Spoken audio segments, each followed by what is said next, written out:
ভারতী কোথায়? নিজের ঘরে। সারাদিন উনি নিজের ঘর থেকে বেরোননি, আর সকাল থেকে কিছু খানও নি।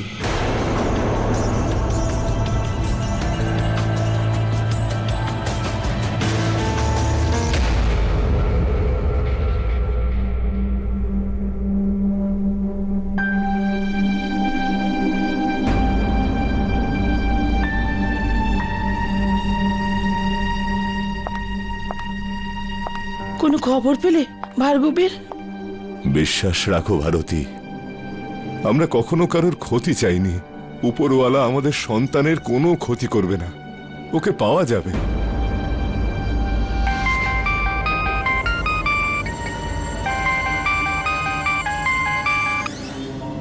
Hello, justice Debabrata Sinha.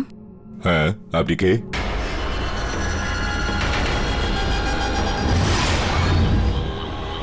यक्षिता Manjrekar. Sorry, আমি আপনাকে চিনি না। আর এই মুহূর্তে খুব টেনশনে আছি। ভার্গব কে নিয়ে?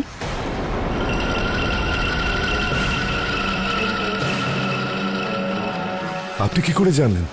আমার ছেলের ব্যাপারে আপনি জানেন? আপনি আমার বাড়ি আসুন, ভার্গবের সাথে আপনার দেখা করাচ্ছি। ভার্গব আপনার কাছে? ভার্গবকে পাওয়া গেছে? হ্যাঁ ভারতী, ভার্গবকে পাওয়া গেছে। ইয়াকশিতা দেবী, আপনি কোথায় থাকেন? আমার ছেলে ঠিক আছে তো? আমরা ওর সঙ্গে কথা বলতে পারি? নিশ্চয়ই, কিন্তু তার জন্য আপনাকে আমার বাড়িতে আসতে হবে।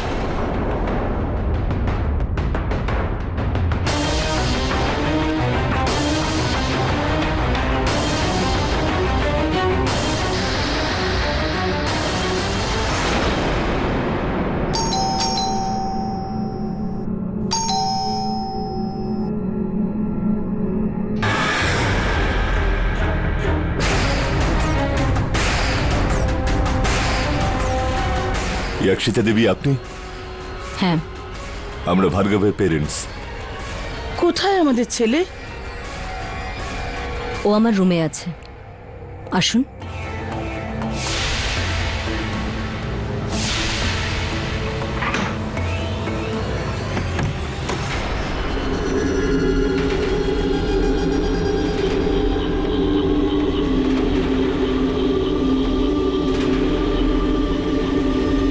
কোথায় আছে ভার্গব?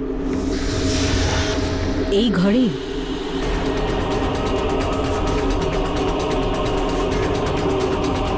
এখানে তো ভার্গব নেই। বলুন না, কোথায় আছে আমাদের ছেলে? ভার্গব, বাবা ভার্গব। ও আপনার কথা শুনছে,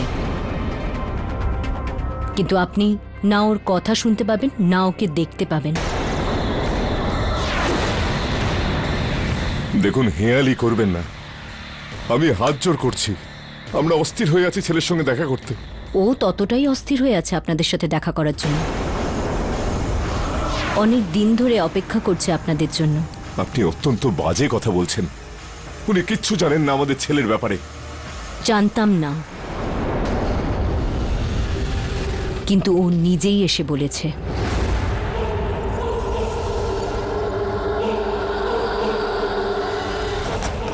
আমি ভার্গব সিনহার আত্মা, নিজের মা বাবার সঙ্গে দেখা করতে চাই। এটা কি ধরনের রসিকতা?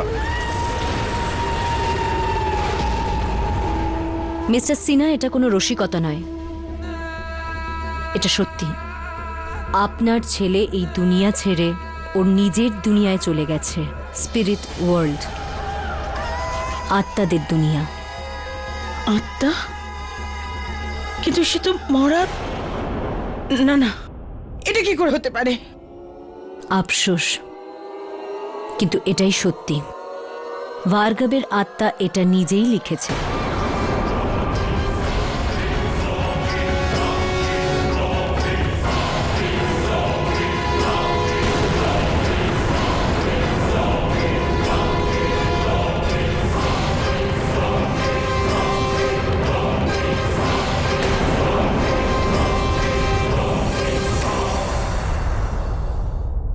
এসব কিচ্ছু না, এই মহিলা পাগল। চলো এখান থেকে।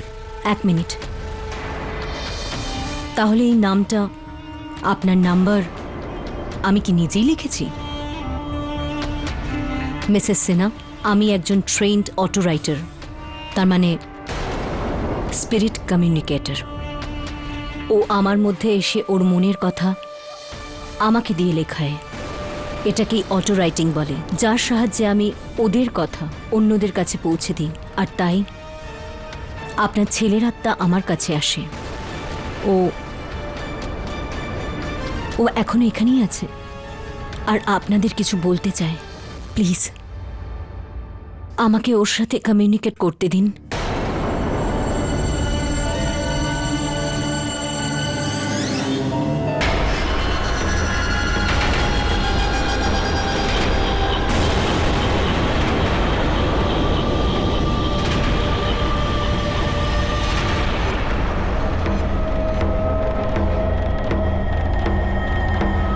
পাগল এই মহিলা।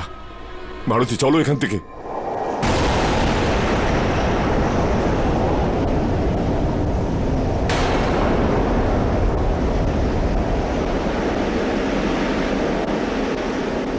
এখানে তো সব জানলা বন্ধ, তাহলে এই হাওয়া কোত্থেকে আসছে? ও আপনাদের দাঁড়াতে অনুরোধ করছে। প্লিজ আমার কাছে এসে বসুন।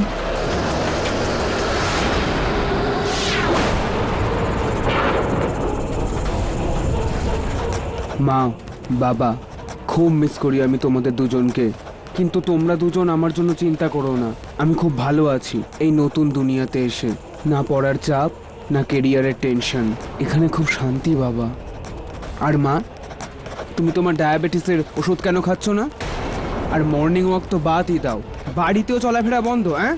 শুধু বসে বসে কাঁদতে থাকো। আচ্ছা, মেনে নিলাম আমার টেনশন ছিল, এবার তো আমি নিজেই বলছি আমার চিন্তা আজ থেকে এক মুহূর্তের জন্যও করবে না। এটা কি হচ্ছে? সত্যি সত্যি আমাদের ছেলে? ভারতী, আমাদের ছেলে কেবল নিখোঁজ হয়েছে, মারা যায়নি। এই লেডি আমাদের সঙ্গে নিশ্চয়ই কিছু ফ্রড করছেন। উনি কিছুই ফ্রড করছেন না বাবা, কিন্তু আমি জানি তুমি তো জজ, প্রমাণ ছাড়া কোনো কিছু অ্যাকসেপ্ট করবে না। আর এই প্রমাণ তুমি পাবে আমার কলেজ থেকে একটু দূরে তালজায়ের জঙ্গলে। একটা ভাঙা গাছের নিচের ঝোপের মধ্যে আমার বডিটা ফেলা হয়েছে।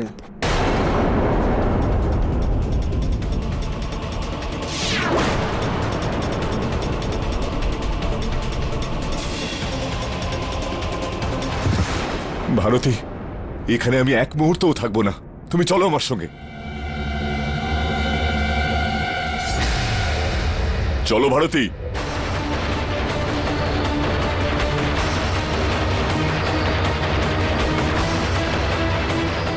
দাঁড়ান,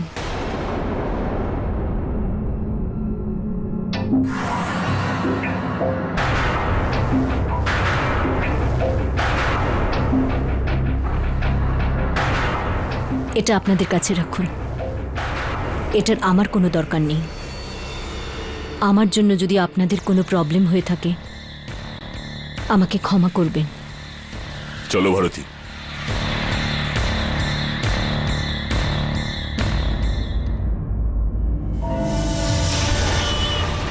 তুমি এসব সত্যি কেন ভাবছো? কখনো কোনো আত্মা কারোর ভেতরে এসে পেন দিয়ে ডায়েরিতে কিছু লিখতে পারে? It's all nonsense. আমার অসুখ, আমার মর্নিং ওয়াক, এই সব কিছুর বিষয় উনি কি করে জানবেন? আরে উনি কোনোভাবে এই খবরগুলো জোগাড় করেছেন।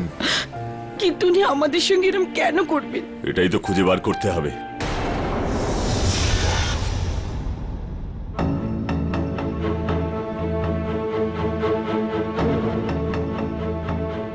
অটো রাইটিং, সেন্সার, প্রথমবার এরকম কোনো ব্যাপার সামনে এলো। দাবে এরকম কিছু নয়। ওই মহিলা হয় কোনো খেলা খেলছেন, নয়তো এক নম্বরের পাগল। যাই হোক স্যার, কিন্তু আমরা এত বড় ব্যাপারটাকে ইগনোর করতে পারি না। আমি নিজে আমার টিমের সঙ্গে তালজাইয়ের জঙ্গলে সার্চ অপারেশন করব। ভারতী, তুমি দেখো, ওখান থেকে কিচ্ছু পাওয়া যাবে না। আমাদের ছেলে যেখানেই আছে বেঁচে আছে। আমরাও সেটাই আশা করছি sir. All the best. Thank you Dave. চলো। সাহেব, এই অটো রাইটিং আবার কি? অটো রাইটিং হলো সাওয়ান্ত, যেমন ধরো এই পেপার আর এই পেন। এখন এই পেনটা আমার অনিচ্ছা সত্ত্বেও নিজে থেকেই পেপারের ওপর লেখা শুরু করে দেবে। বাপ রে বাপ, এই জাদুটো না কোনো ভূত প্রেতই করতে পারে। যেই লিখে থাকুক, কিন্তু আমরা কাল সকালে পুনের জন্য বেরোবো আর তালজাইয়ের জঙ্গল সার্চ করব। সাহেব, ওই জঙ্গল তো ভীষণ বড়, আর আমাদের সার্চ করার ডগ সেরা অসুস্থ। তো আমাদের অন্য একটা ট্রেন ডগ খুঁজতে হবে। আরে হ্যাঁ, পেয়ে গেছি, 1 মিনিট।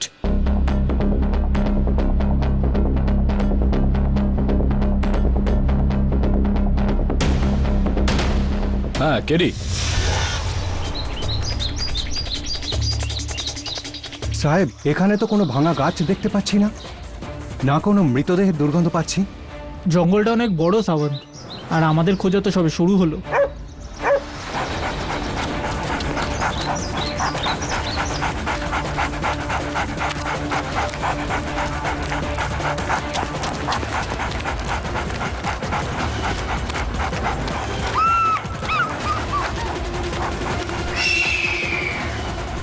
ওখানে দেখ, ওপরে শকুনগুলো ঘুরছে, তার মানে ওখানে নিশ্চয়ই কিছু একটা আছে।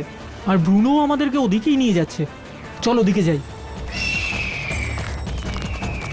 দাবে, দুর্গন্ধ আসছে, মনে হচ্ছে বডিটা আশেপাশেই কোথাও আছে।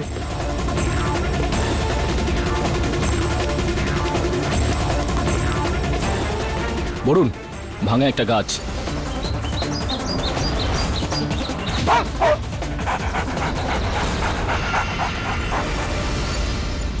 দাবে,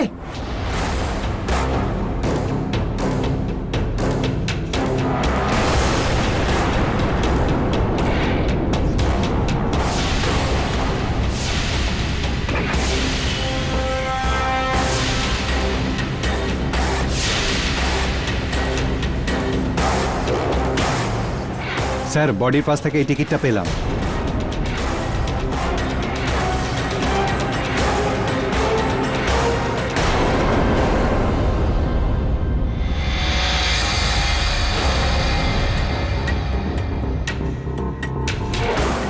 ভার্গব সিনহার বডি।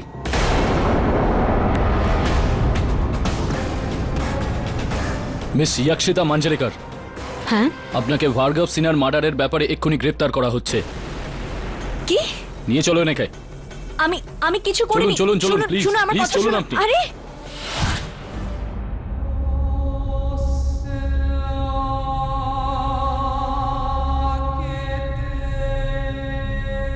শক্ত হন মিসেস সিনহা, শক্ত হন।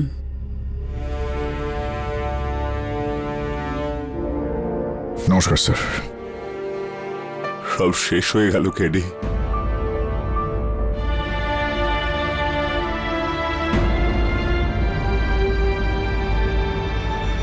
স্যার, আমার তো শুধুমাত্র এতটুকুই প্রার্থনা,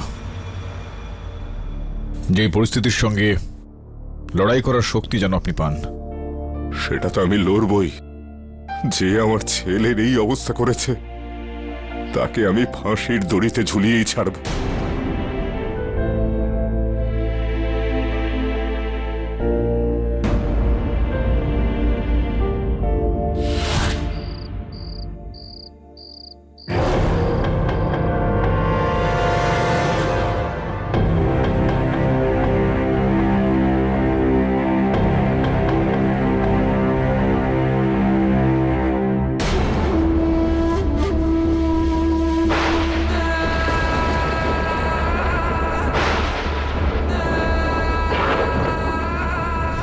ভার্গব, তুমি এখানে? এখন তুমিই বলো, কোনো উপায় বলো যে আমি কি করব। এদের আমি কি করে বোঝাবো যে আমি নির্দোষ? হ্যাঁ, কিছু বলছো না কেন তুমি? কোনো তো উপায় বলো ভার্গব, বলো আমাকে, কি করে বেরোবো? কি হচ্ছে সব?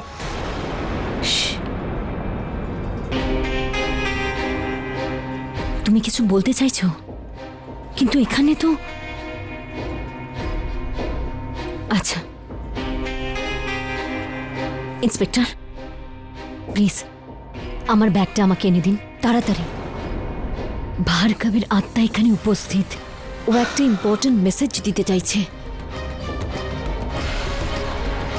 আমি হাত জোর করছি, হয়তো হয়তো ভার্গব ওর আসল খুনির ব্যাপারে জানাতে চাইছে। আপনি প্লিজ আমার কথাটা বিশ্বাস করুন। ভার্গবের বডিও তো ওর কথা মতোই পাওয়া গিয়েছিল। দেখুন এসব কিচ্ছু হয় না। একে ওনার ব্যাগ দিয়ে দেওয়া হোক, যাতে অটো রাইটিং এর সত্যি মিথ্যাটা সেটাও সামনাসামনি প্রমাণ হয়ে যাবে।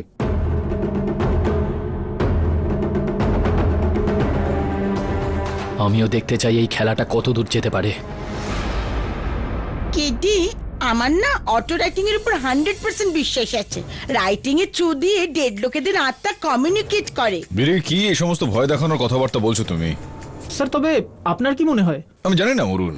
হ্যাঁ মানে শুনেছি তো আমি অনেক কিছু এই বিষয়ে, অনেকগুলো বই আমি এই বিষয়ে পড়েওছি, কিন্তু কিন্তু এগুলোর কোনো বৈজ্ঞানিক ভিত্তি তো এখনো নেই, কোনো পোক্ত প্রমাণও নেই। কুসংস্কারের ফলে যা চলে আসছে সেটাই আসছে, অনেকে মানে অনেকে মানেন না। ব্যক্তিগতভাবে আমি যতদিন না এই বিষয়গুলো অনুভব করি কিছু বলতে পারবো না।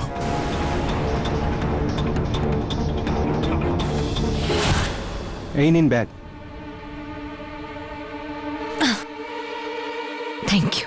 এবার একটা একটা টেবিল আর চেয়ারও দরকার, কিন্তু শিশার হতে হবে। শীষের টেবিল এবার কোথা থেকে পাবো? স্যার আমি নিয়ে আসছি না। এক মিনিট, বাস আর একটা জিনিস, একটা সাদা চাদরও দিতে হবে টেবিলের উপর পাতার জন্য। আরে ম্যাডাম, কখন থেকে বলছেন এটা চাই ওটা চাই? আরে একবারে বলুন না কি কি চাই। আমরাও কখন থেকে অপেক্ষা করে বসে আছি ভূত লিখবে সেটা দেখার জন্য। এই জানি আয়।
ইন্সপেক্টর, ভার্গব ওর কথা এখানে লিখে গেছে, যেটা আমিও জানি না।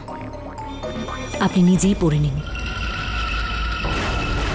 যদি আমার খুনিকে ধরতে চাও তাহলে আমার কলেজের ল্যাবরেটরিতে চলে যাও।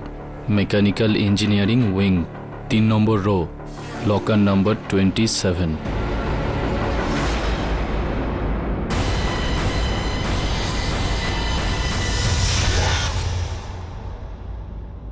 এই লকার নাম্বার 27 কোথায়?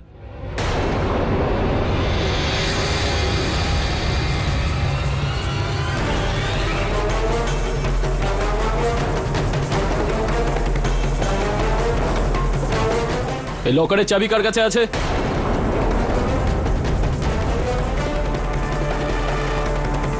যার নামেই লকার অ্যালার্ট হয়েছে চাবি তার কাছেই রয়েছে। আচ্ছা আপনারা কি খুঁজছেন? ভার্গব সিনহাকে যে অস্ত্র দিয়ে খুন করা হয়েছিল সেটাই লকারে রাখা আছে।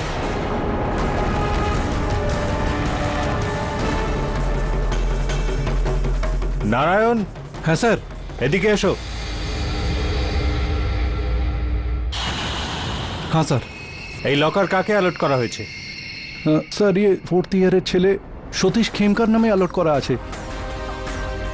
হ্যাঁ। ওকে ডেকে নিয়ে এসো। হ্যাঁ স্যার। হোয়াটস রং? আর আমার লকারে মার্ডার ওয়েপন? ইম্পসিবল। এ চাবি আছে তোমার কাছে? হ্যাঁ।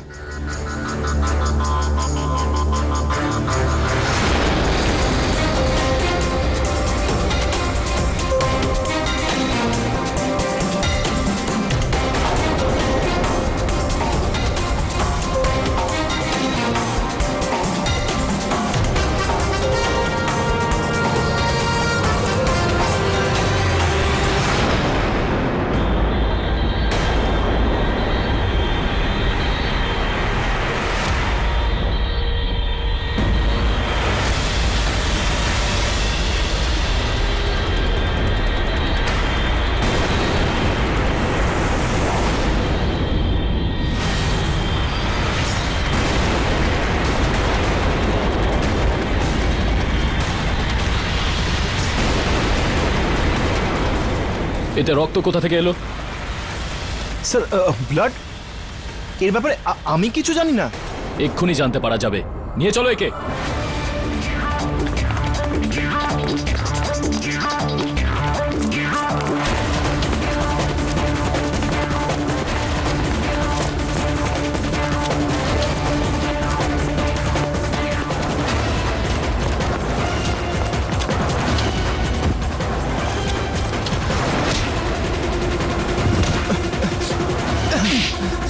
চল।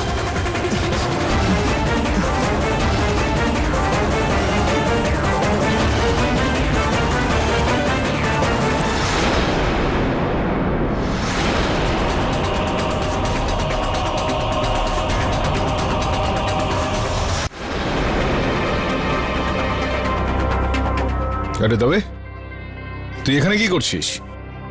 কেরি, আজ সকালেই একজনকে ধরেছিলাম, কিন্তু সে প্রথম দিনই লকআপে সুইসাইড করার চেষ্টা করেছে। ওর বেঁচে থাকাটা খুব জরুরি। ও ভার্গব সিনহার কেসের মেন অ্যাকিউজড। এই ভার্গব সিনহাটা কে? জাস্টিস সিনহার ছেলে নাকি? হ্যাঁ কেরি, এটাই তো ওই ছেলেটার ব্যাড লাক। এত বড় একজন জাজের ছেলের নাম শুনে কোনো উকিলই ওর কেস নিতে রাজি হচ্ছে না। না, কেন না? যদি তাদের কথা সত্যতা থাকে, কোনো না কোনো উকিল তো তাদের কেসটা অবশ্যই নেবেন। কিন্তু আমি ভাবছি তোর এই অভিযুক্তের সঙ্গে একবার দেখা করব, যদি তোর কোনো আপত্তি না থাকে।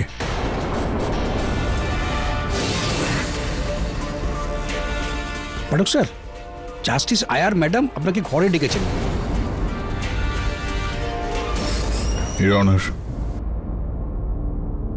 Yes, please come in, Mr. Pathak. আপনি ডেকেছেন আমায়? কেডি, আমি তোমাকে আমার ওয়েল উইশার ভাবতাম, কিন্তু আজ তোমার আসল চেহারাটা বুঝতে পারলাম। একদিকে তুমি আমার ছেলের প্রার্থনা সভায় এসে আমাকে মানসিক জোর দেওয়ার ঢং করো, আর উল্টো দিকে আমার ছেলের খুনিকে বাঁচানোর চেষ্টা করছো। মিস্টার পাঠক, এখনো সময় আছে। আমি আপনাকে এজন্য এখানে ডেকেছি কারণ এটা আমাদের ফ্রেটার্নিটির কেস। সমস্ত এভিডেন্স অ্যাকিউজডের বিরুদ্ধে। আমি এটা চাই না যে খামোখা আপনার বদনাম হোক। আপনি এখনো এই কেসটা ছাড়তে পারেন। ক্ষমা চেয়ে নিচ্ছি আমি জজ সাহেবা। কোনো কেসকে অসম্পূর্ণ ছেড়ে চলে যাওয়াটা আমার রেকর্ডে নেই। আর জজ সাহেব, আমি এই কেসটা আপনার ছেলের হত্যাকারীকে রেহাই দেওয়ার জন্য লড়ছি না। তাহলে কেন লড়ছো এই কেসটা তুমি? সত্যিটা খুঁজে পাওয়ার জন্য। আদালতের কাজ শুরু করা হোক। ইওর অনার, আপনি তো জানেনই যে ভার্গব সিনহার পোস্টমর্টম রিপোর্ট থেকে অলরেডি প্রমাণ পাওয়া গেছে যে তাকে খুন করা হয়েছে কোনো এক মারাত্মক ধারালো অস্ত্রের সাহায্যে। আর সতীশ খেমতার ল্যাব লকার থেকে একটা মারাত্মক ধারালো ছেনি পাওয়া গেছে ইওর অনার, যেটার উপর ভার্গব সিনহার রক্তের দাগ স্পষ্ট। আর সেটাই এই ফরেন্সিক রিপোর্টের সাহায্যে প্রমাণিত হয়েছে। ইওর অনার, এটার পুরোপুরি সম্ভাবনা রয়েছে যে ভার্গববাবুকে হত্যা করার পিছনে কোনো সতীশকে ফাঁসানোর জন্য তার ল্যাব লকারে এই ছেলেটাকে রাখা হয়েছিল। খুব ভালো, খুব ভালো, খুব ভালো বলেছেন পাঠক সাহেব। কিন্তু আপনার এই যুক্তিটা এক্ষেত্রে খাটে না, কারণ লকারের চাবিটা শুধু আর শুধু আপনার ক্লায়েন্টের কাছেই ছিল। অদ্ভুত কথা বলছেন আপনি টাকলানি বাবু। এখানে পুরো গোটা একটা ব্যাংক চুরি হয়ে যাচ্ছে আর আপনি একটা লকারের চাবি নিয়ে পড়ে আছেন। আমি জানতাম ইওর অনার যে মিস্টার পাঠক এই উদাহরণটা তো দেবেনি, আর তাই ওনার সন্তুষ্টির জন্য আমি পেশ করতে চাই প্রমাণ নম্বর 2, আর সেটা হলো এই সিনেমার টিকিট, যেটা ওই দিন জঙ্গলে ভার্গবের লাশের পাশে পুলিশ পেয়েছিল। এই টিকিটটা 17 ফেব্রুয়ারি ইওর অনার বিকেল 5টার শোয়ের ticket.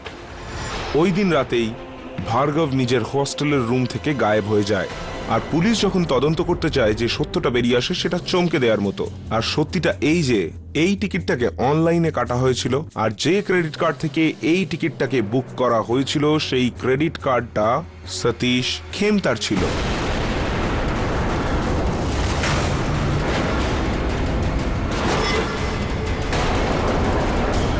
Order, order. Your honour, আমি মানছি যে সেদিন বিকেলে আমি ফিল্ম দেখতে গেছিলাম, কিন্তু এই টিকিটটা তো আমি কলেজ ক্যাম্পাসের বাইরে রাস্তায় ফেলে দিয়েছিলাম। And I am still surprise যে এই টিকিটটা জঙ্গলে কি করে পৌঁছলো? হ্যাঁ হ্যাঁ, অবাক তো তুমি হবেই যে এই টিকিটটা আমাদের কাছে এলো কি করে। কিন্তু তুমি চিন্তা করো না বৎস, একটা একটা করে সত্যি ঝোলা থেকে আস্তে আস্তে বেরিয়ে আসবে।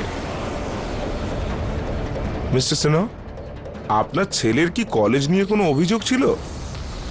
ইওর অনার, ওর একটাই অভিযোগ ছিল। ও যখনই কলেজ থেকে ফোন করতো, কি বলবো বাবা, কলেজে 3 মাসের বেশি হয়ে গেল, কিন্তু এখনো এই র্যাগিং শেষ হওয়ার নামই নিচ্ছে না। আর এই 4th ইয়ারের স্টুডেন্ট সতীশ ঝিমকা, ও তো আমাকে ওর চাকরের মতো ট্রিট করে। আমি কিছুই বুঝতে পারছি না বাবা, আমি কি করব? আর সেদিন রাতে এরকমই কিছু ঘটেছিল ইওর অনার, যার পর থেকে ভার্গব ছিল নিখোঁজ আর তারপর ওর বডি পাওয়া যায়। আর সেই যুক্তিকেই ব্যাখ্যা দেওয়ার জন্য আমি ওই কলেজেরই 2nd ইয়ারের স্টুডেন্ট ঋষি মাথুরকে ডাকতে চাই। ইওর অনার, তখন প্রায় 10:30 11টা হবে। আমি ফার্স্ট ইয়ারের হোস্টেলে আমার ফ্রেন্ডের সাথে দেখা করে ফিরছিলাম, তখনই। কি রে, আজ তুই আমার রুমে ঝাড়ু কেন দিসনি? ভুলে গেছি, সরি স্যার। ভুলে গেছিস? আবে ক্লাসে যাওয়াটা ভুলে যা, কিন্তু রোজ আমার রুমে ঝাড়ু দেওয়া চাই, বুঝলি?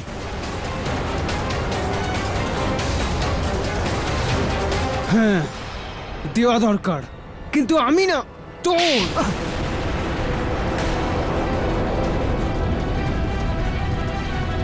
এই, তুই এখানে দাঁড়িয়ে দাঁড়িয়ে কি দেখছিস? চল যা এখান থেকে।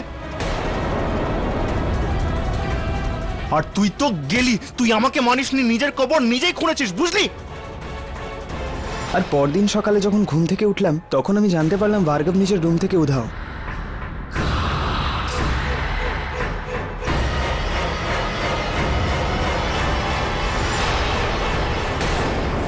ঋষি, ওই রাতে ঘটা ঘটনাগুলোর বিষয়ে আপনি পুলিশকে বা আপনার কলেজের আধিকারিকদের কেন বলেননি? ইওর অনার, সতীশ আমাকে হুমকি দিয়েছিল। শোন, কেসটা একদম গড়বড় হয়ে গেছে। কাল রাতে তুই যা কিছু দেখেছিস যদি কাউকে বলিস না, তোর ফ্যামিলি বরবাদ করে রেখে দেবো। হ্যাঁ, তাহলে আপনি তো নিশ্চয়ই বুঝতেই পারছেন যে আপনি হেরে যাবেন মিস্টার পাঠক।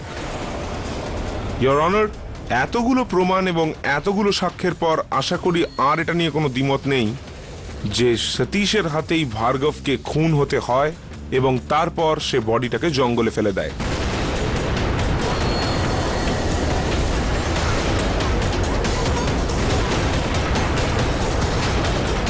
রিয়নার এই কেসটার সমস্ত বিষয়গুলোই খতিয়ে দেখা হয়েছে, কিন্তু সব থেকে গুরুত্বপূর্ণ রহস্য এখানে এটা হলো যে অন্তত ভার্গবের মৃতদেহটা পাওয়া গেল কিভাবে। যেভাবেই জানতে পারা যাক মিস্টার পাঠক, সেটা অতটা ইম্পর্ট্যান্ট নয়। ক্ষমা চেয়ে নিচ্ছি অনার, কিন্তু আমার মনে হচ্ছে যে এটা গুরুত্বপূর্ণ, কারণ আদালত ভূত প্রেত আত্মা এই অটো রাইটিং এই বিষয়গুলো বিশ্বাস করে না। আর এই কেসটার ভিত্তিতেই রক্ষিতার সাহায্যে করা এই অটো রাইটিং, যদি আপনি অনুমতি দেন তো আমি ওনাকে কাঠগড়ায় ডেকে নেব। যক্ষিতা দেবী, বলুন আপনি আদালতকে ভার্গব বাবুর মৃতদেহের বিষয়ে, ওনাকে হত্যা কিভাবে করা হয়েছে, কোন অস্ত্রের সাহায্যে করা হয়েছে, এই বিষয়ে আপনি যাবতীয় তথ্য কোথা থেকে পেলেন? দেখুন, আমার যা বলার ছিল আমি অলরেডি বলে দিয়েছি। একদম ঠিক। আপনি বেকারই ওনার উপর এতটা প্রেসার ক্রিয়েট করছেন মিস্টার পাঠক। এই যে কেসটা, এটা ভার্গবের মৃত্যুর ওপর কেস, কোনো অটো রাইটিং বা কোনো ভূত প্রেতের গল্পকে কেন্দ্র করে নয়, রাইট? ইয়নার, আমি টাকলানি বাবুর এই বক্তব্যের সঙ্গে একেবারেই সহমত, কিন্তু আমার প্রশ্ন আদালতের কাছে হলো এটা যে যখন আদালত ভূত প্রেত আত্মা অটো রাইটিং এ বিশ্বাস রাখে না, তো তাহলে এই হাওয়ায় ভেসে আসা একটা ভুলভাল গল্পের ওপর সেটাকে কিভাবে এরা বিশ্বাস করতে পারে? কিন্তু জঙ্গলে ভার্গবের লাশ পাওয়াটা কিন্তু সত্যি মিস্টার পাঠক, আর সতীশের লকার থেকে হত্যার অস্ত্র পাওয়াটা ফ্যাক্ট। ইয়নার, আমি আদালতকে যথাযথ সম্মান জানিয়ে এখনো এটাই বলবো যে আমার প্রশ্নটা সেই জায়গায় দাঁড়িয়ে যে আদালত কি অটো রাইটিংকে সত্যি বলে বিশ্বাস করে?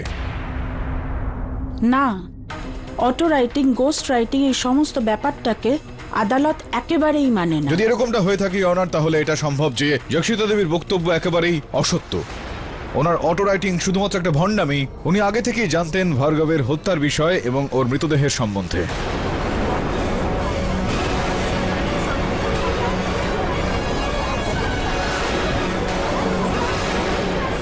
না ইয়োর অনার, আমি নিজে থেকে কিচ্ছু লিখিনি। যা কিছু লেখা হয়েছে ভার্গবের আত্মা লিখেছে। দুনিয়া বিশ্বাস করুক বা না করুক, কিন্তু আত্মা সত্যি আছে। স্পিরিটস হয় মিলট।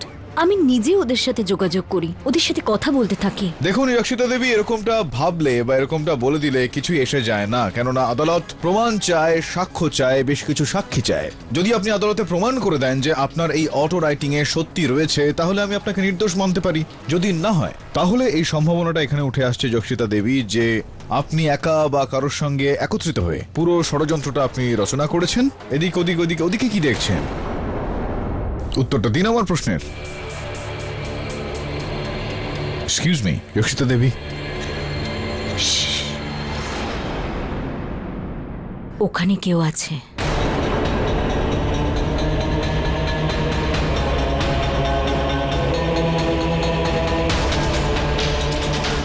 ওখানে অনেকজন মানুষই বসে আছেন। কোথায়? কি বলার চেষ্টা করছেন আপনি?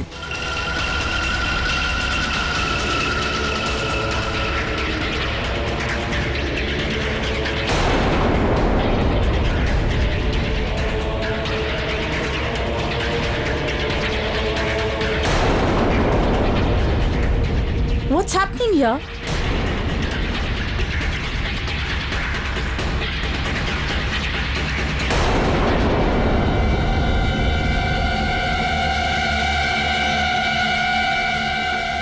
উনি কিছু বলতে চাইছেন। উনি কিছুই বলতে চান না, চুপচাপ দাঁড়িয়ে রয়েছেন। দেখুন, উনি নন, উনি ওখানে, উনি কিছু বলতে চাইছেন। ইয়োর অনার, এইসব কি হচ্ছে এখানে?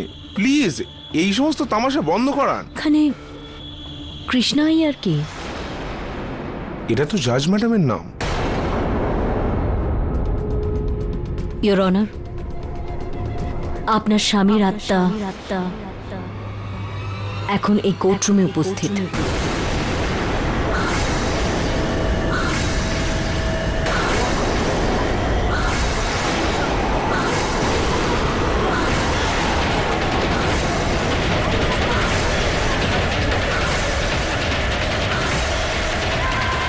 উনি আপনার পাশেই দাঁড়িয়ে আছেন।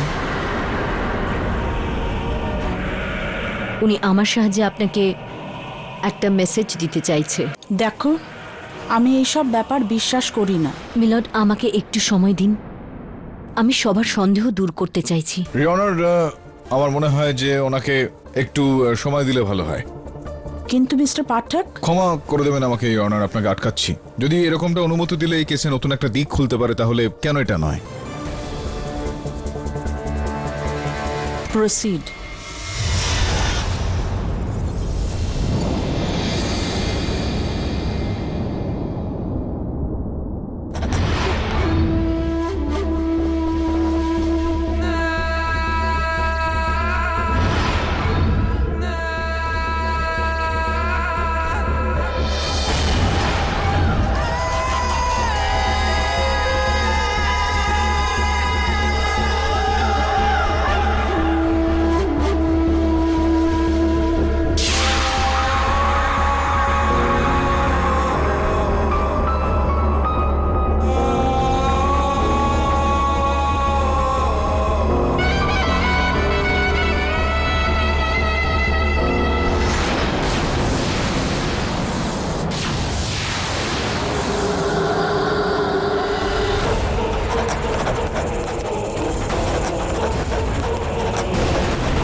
আমি ঠিক আছি।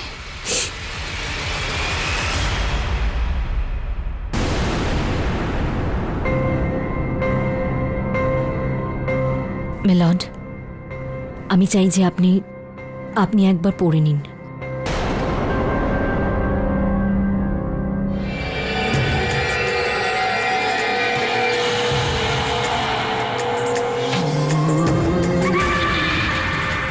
কৃষ্ণা, অনেক দিন ধরে তোমার সাথে যোগাযোগ করতে চাইছিলাম, কিন্তু আজ সুযোগ পেলাম।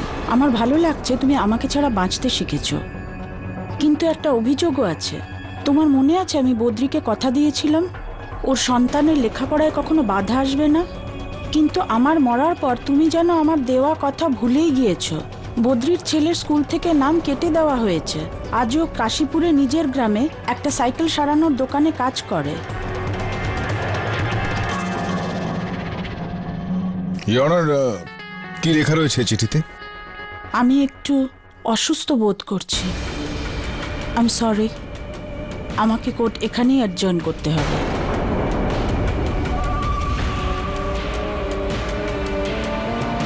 মিস্টার পাঠক, আপনি প্রসিকিউটরের সাথে আমার কেবিনে দেখা করুন।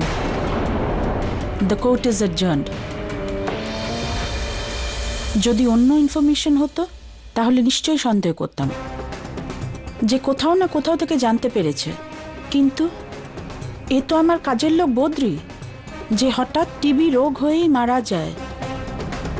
আর আমার স্বামী ওর সন্তানের লেখাপড়ার জন্য প্রত্যেক মাসে 1000 টাকা করে ওর গ্রামে পাঠাতো।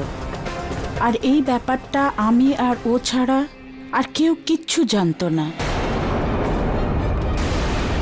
আর এবার তো এটা আমি মানতে বাধ্য হচ্ছি মিস্টার পাঠক যে অটো রাইটিং সত্যি নয় তো,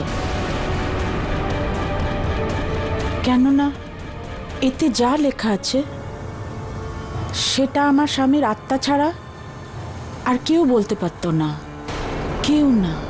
বুঝতে পারছি না ম্যাডাম, এই সব তো আমার মাথার ওপর দিয়ে বেরিয়ে যাচ্ছে ম্যাডাম।